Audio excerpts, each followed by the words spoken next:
వాళ్ళు మరీ జడ్డీగాలు 1500 లేని మరి చాలా లేకుండా ఉండడం ఏంటి?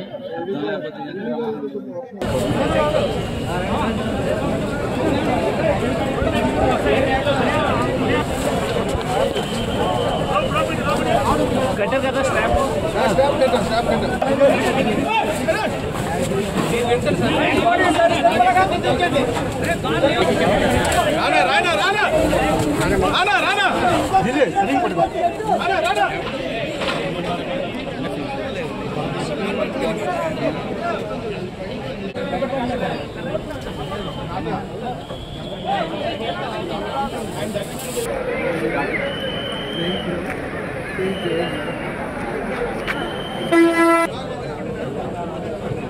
వరాహి లక్ష్మీ నరసింహస్వామి చందనోత్సవ కార్యక్రమంలో అపశృతి చోటు చేసుకుంది.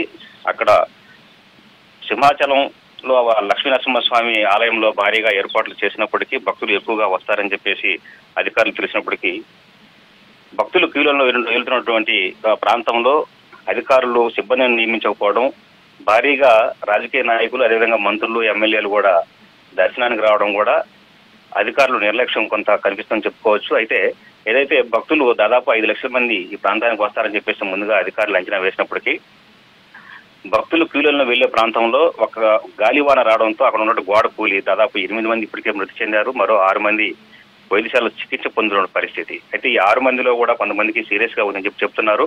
అయితే 8 మంది కూడా అక్కడ చనిపోవడం, అక్కడే ఉన్నటువంటి హోంమంత్రి కూడా దర్శనానికి రావడం, 8 మంది చనిపోయిన అక్కడే ఉండడం కూడా ఆమె తీవ్ర దిగ్భ్రాంతి వ్యక్తం చేసింది. ప్రస్తుతం అధికారులతో హోంమంత్రి అక్కడ ఉన్న పరిస్థితిని చక్కబెట్టే ప్రయత్నం చేస్తున్నారు. మరోపక్క మంత్రి అనగానే సత్యప్రసాద్ కూడా అక్కడ చేరుకున్నారు. ఆయన కూడా భక్తులకి ఎలాంటి ఇబ్బందులు కలగకుండా కూడా అధికారులని ఆదేశాలు ఇచ్చారు. అయితే మరోపక్క ఈ సంఘటన కూడా రాష్ట్ర వ్యాప్తంగా కూడా కొంత అందరిని కూడా కలిసివేసిందని చెప్పుకోవచ్చు.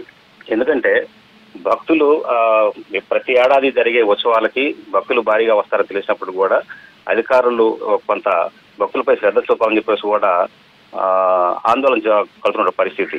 అయితే ఈ సంఘటనలో కూడా దాదాపు 8 మంది మృతి చెందడం, మరి కొంతమంది కూడా గోడ కింద ఉన్నారని చెప్పేసి కూడా చెప్తున్నారు. అయితే భక్తులు రాకపోకలకు కూడా ముందు నుంచి కూడా అధికారుల ఏర్పాట్లో ఈ గోడని నూతనంగా నిర్మించారు. అయితే ఈ గోడ ఇటీవల కాలం నిర్మించడంతో గాలివాన బీభత్సం సృష్టించింది. ఒకసారిగా గాలివాన రావడం, గాలివానకి ఆ గోడ కూలి ఈ సంఘటన జరిగిందని కూడా చెప్తున్నారు. అయితే ఈ రోజు కూడా పూర్తి స్థాయిలో కూడా చాలా మంది భక్తులు అక్కడ చేరుకునే అవకాశం ఉంది. వారందరూ కూడా ఎట్లాంటి సౌకర్యాలు ఏర్పాటు చేస్తున్నారు, భక్తుల్ని వచ్చే భక్తులకి ఎలాంటి ఇబ్బంది కలగకుండా చూస్తున్న పరిస్థితులు కూడా అధికారులు అక్కడ ఉండి దగ్గరుండి పర్యవేక్షిస్తున్నారు. అయితే సింహాచలం అప్పన్న స్వామి ఆలయంలో దాదాపు నిన్నటి నుంచి కూడా భక్తులు తాకిడి ఎక్కువైంది. అయితే వాతావరణంలో మార్పులు ఉన్నాయి. దాదాపు 4 రోజుల పాటు అక్కడక్కడ వర్షాలు పడే అవకాశం ఉంది, భారీ ఈదులుగాలు వస్తాయని చెప్పేసి కూడా వాతావరణ శాఖ హెచ్చరించింది. అయితే వాతావరణ శాఖ హెచ్చరించిన తర్వాత కూడా సింహాచలంలో భారీగా వర్షాలు వచ్చాయి. అదేవిధంగా ఆ వర్షాల కారణంగానే ఈ ప్రమాదం చోటు చేసుకుంది. భక్తులకి కుటుంబాలను కూడా ఆదుకుంటామని చెప్పేసి కూడా ప్రభుత్వం చెప్తుంది. అయితే ఈ రోజు మృతి చెందిన కుటుంబాలన్నింటినీ కూడా అక్కడి నుంచి మృతదేహాలని తరలించే ప్రయత్నం చేస్తున్నారు అధికారులు. మరోపక్క ఆ మృతుల కుటుంబాలకు కూడా ప్రభుత్వం ఆర్థిక సాయం అందిస్తుందని చెప్పేసి కూడా మంత్రి ప్రకటించారు. ఈ రోజు సాయంత్రం వరకు కూడా మంత్రులు ఎమ్మెల్యేలు అక్కడే ఉండి భక్తులకి ఎటువంటి ఇబ్బంది కలగకుండా చూసుకుంటామని చెప్పేసి కూడా మంత్రులు చెప్తున్నారు పరిస్థితి.